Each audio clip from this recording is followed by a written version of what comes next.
नमस्कार. सादर करत आहोत तुमच्यासमोर आमचा यूट्यूब चॅनल साखरे टॉक्स. आज आम्ही हा चॅनल लॉन्च करत आहोत. ह्या चॅनलवरती आमचा पहिला शो द ज्ञानचंद शो आणि हा त्याचा पहिला एपिसोड. द ज्ञानचंद शोमध्ये आम्ही दैनंदिन जीवनात ज्या गोष्टी घडतात त्याच्यामागचं विज्ञान तुम्हाला सरळ आणि सोप्या भाषेत तेही आपल्या माय मराठीमध्ये सांगण्याचा आणि समजवण्याचा प्रयत्न करणार आहोत. सध्या जगामध्ये कोरोना व्हायरसने तांडव माचवलेला आहे. त्यामुळे आपल्या पहिल्याच एपिसोडचं शीर्षक आहे व्हायरस म्हणजे काय. ह्या एपिसोडमध्ये आपण कोरोना व्हायरस किंवा कॉम्प्युटर व्हायरस ह्याच्याबद्दल माहिती नाही देत आहोत. तर आपण एक जनरल ओपिनियन सांगत आहोत की व्हायरस काय असतो, कसा असतो आणि काय करतो. व्हायरस हे एक सूक्ष्म परजीवी म्हणजे इंग्रजीत ज्याला आपण पॅरासाईट म्हणतो, बरोबर. तर व्हायरस म्हणजे एक सूक्ष्म परजीवी विषाणू आहेत जे स्वतःचं पुनरुत्पादन करू शकत नाहीत. आता तुम्ही बोलाल, जर व्हायरस स्वतःचे पुनरुत्पादन करू शकत नाही मग कोरोना व्हायरस इतक्या लवकर आणि एवढ्या सगळ्या जगात कसा बरं पसरला. तर हा विचार सध्या तुम्ही तुमच्या मनामध्ये ठेवून द्या, कारण शोमध्ये पुढे तुम्हाला या प्रश्नाचं उत्तर मिळणार आहे. व्हायरस हे जगात सर्वत्र आढळतात. ते सर्व प्रकारच्या जिवंत गोष्टी जसे की प्राणी, वनस्पती, सूक्ष्मजीव यांना संक्रमित करू शकतात. सामान्यतः व्हायरसेस हे बॅक्टेरिया म्हणजे सूक्ष्मजीव यांच्यापेक्षा खूप लहान असतात. अभ्यास केलेले जेवढे व्हायरस आहेत त्यांचे साधारण व्यास म्हणजे डायमीटर हे 20 ते 300 नॅनोमीटर च्या आसपास आढळले आहे. म्हणजे तुम्हाला एकदम सरळ सोप्या भाषेत सांगायचं तर एका व्हायरसचा व्यास हा जो आपला टेनिस बॉल असतो त्याच्याहून 10 लाख पट छोटा असतो. म्हणून व्हायरसला जर आपल्याला बघायचं असेल तर आपला साधारण मायक्रोस्कोप जो असतो लॅबोरेटरीमध्ये आपण वापरतो त्याच्यामध्ये तो व्हायरस दिसणार नाही. तर आपल्याला खूप ॲडव्हान्स्ड मायक्रोस्कोप्स ज्याला इलेक्ट्रॉन मायक्रोस्कोप्स असं म्हटलं जातं त्या मायक्रोस्कोप्समध्येच आपण व्हायरसला बघू शकतो. एक मजेदार गोष्ट म्हणजे सायंटिस्टमध्ये बरेच वादविवाद आहेत की व्हायरस ह्याला जिवंत प्राण्यांमध्ये मोजायचं की निर्जीव प्राण्यांमध्ये. याचे कारण असे की व्हायरस जिवंत प्राण्यांचे काही नियम पाळत नाही. फॉर एक्झाम्पल, जिवंत प्राण्यांचे एक लक्षण म्हणजेच ते स्वतःची पुनरुत्पादन करू शकतात. व्हायरस हे या नियमाला अपवाद आहेत. एका व्हायरसला स्वतःचं पुनरुत्पादन करण्यासाठी एक जिवंत पेशीमध्ये घर करावं लागतं. ही जिवंत पेशी म्हणजे काय तर त्याला सायंटिफिक भाषेत होस्ट सेल असं म्हटलं जातं.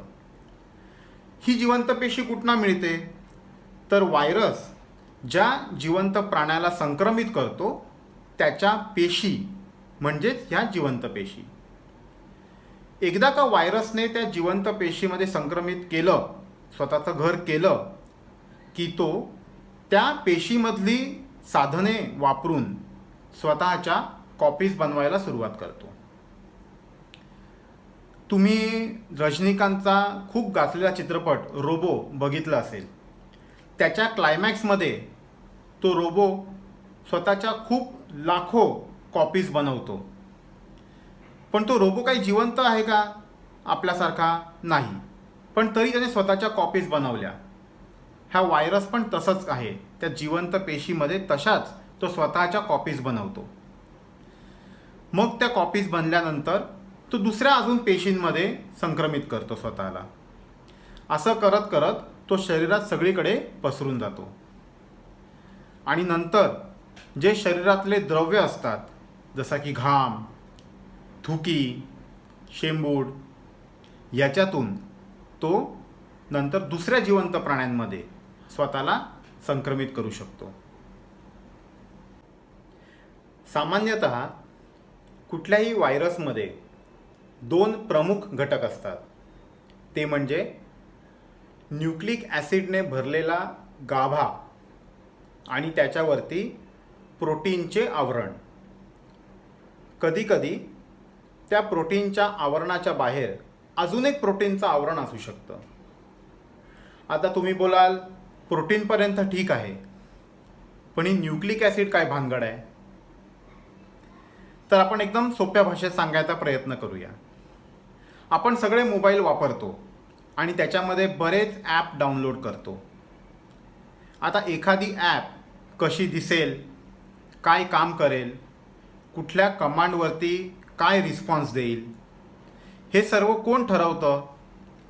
तर ती ॲपचा प्रोग्राम कोणीतरी कॉम्प्युटरवरती लिहिलेला असतो आणि त्याप्रमाणे ती ॲप दिसते, बोलते, वागते. तसंच निसर्गाने एखादा जिवंत प्राणी, जीव कसा दिसेल, त्याची उंची, त्याचा वर्ण, त्याचं शारीरिक स्वरूप कसं असेल, हे सर्व एक प्रोग्राममध्ये लिहिलेलं आहे. ते प्रोग्राम म्हणजे काहीच नाही, तर त्यालाच न्यूक्लिक ॲसिड असं म्हणतात. न्यूक्लिक ॲसिड्स हे सगळे जे जिवंत जीव आहेत त्यांच्यामध्ये सापडतं. न्यूक्लिक ॲसिडमध्ये 2 प्रकार असतात. एक असतं RNA म्हणजेच रायबो न्यूक्लिक ॲसिड आणि दुसरा असतो DNA म्हणजे डिऑक्सिरायबो न्यूक्लिक ॲसिड. तर व्हायरसेसमध्ये जे न्यूक्लिक ॲसिडचा गाभा असतो त्याच्यामध्ये या तर DNA असतो किंवा RNA असतो. आणि या घटकाप्रमाणे जर आपण व्हायरसेसना विविध प्रकारांमध्ये मांडणी केली त्यांची, तर आपल्याला 2 प्रकार मिळतात, RNA व्हायरस आणि DNA व्हायरस. आता कोरोनाबद्दल सांगायचं झालं तर कोरोना व्हायरस हा RNA व्हायरस ह्या प्रकारात मोडतो. मनुष्यांमध्ये व्हायरसच्या संक्रमणामुळे झालेले काही विकार म्हणजे इन्फ्लुएन्झा, हर्पीस म्हणजे ज्याला आपण नागिण म्हणतो, त्यानंतर रेबीज, पोलिओ, हेपटायटिस, आपल्याला जे डोळे येतात पावसाळ्यामध्ये ते पण व्हायरल इन्फेक्शन म्हणजे व्हायरसच्या संक्रमणामुळे होणारे विकार आहेत. तर निसर्गाने व्हायरस हे फक्त आपल्याला त्रास देण्यासाठी बनवले आहेत का? तर असं नाही आहे.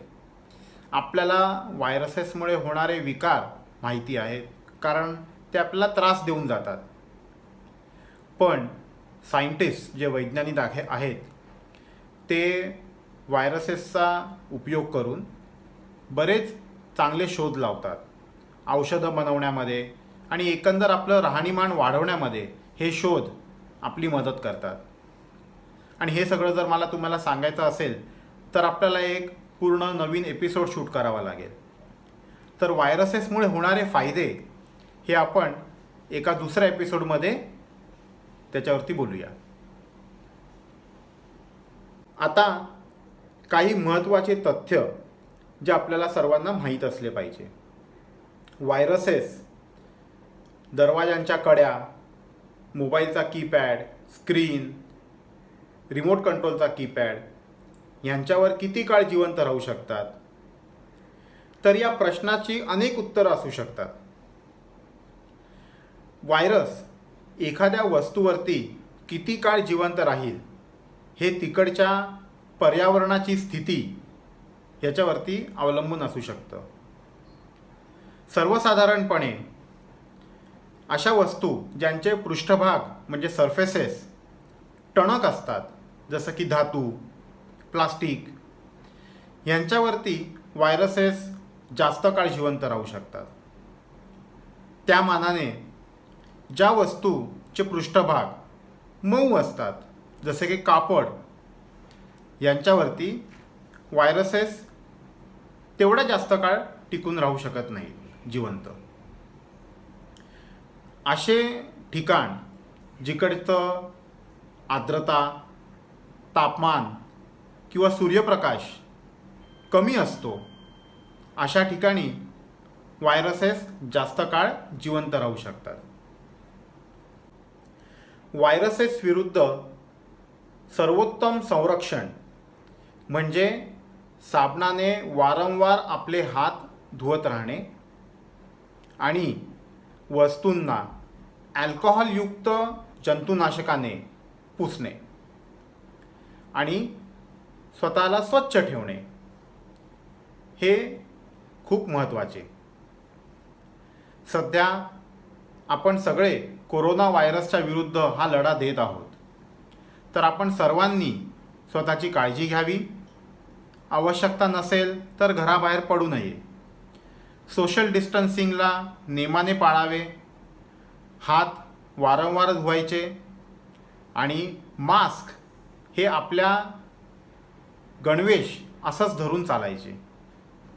तुम्हाला आमचा एपिसोड कसा वाटला ते खालती कमेंट सेक्शनमध्ये आम्हाला नक्की सांगा.